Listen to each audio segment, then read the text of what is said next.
Guerre à Gaza, Israël prépare la mobilisation de dizaines de milliers de réservistes.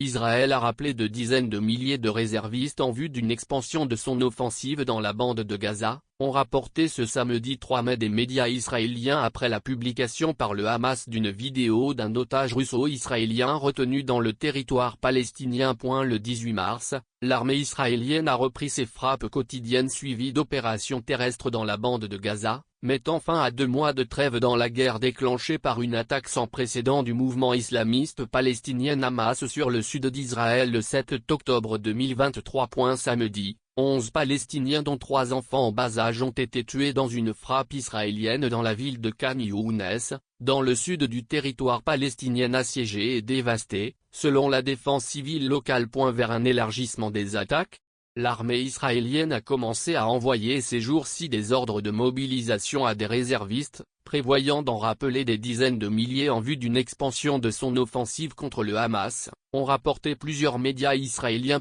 Selon cette information donnée dans les mêmes termes par plusieurs correspondants militaires, dont celui de la radio de l'armée, ces réservistes devront remplacer des appelés ou des soldats d'actifs à travers le pays ainsi qu'en Cisjordanie occupée afin que ceux-ci puissent être envoyés combattre à Gaza. Interrogé par la AFP, une porte-parole militaire n'a ni confirmé ni démenti ces informations. Des proches de journalistes de l'AFP ont déjà reçu leur TSAV 8 ordres de mobilisation. Le gouvernement de Benjamin Netanyahou affirme sans cesse que la pression militaire est le seul moyen de forcer le Hamas à libérer les otages enlevés lors de l'attaque du 7 octobre qui a aussi entraîné la mort de 1218 personnes côté israélien, la plupart des civils, selon un décompte de la AFP basé sur des chiffres officiels.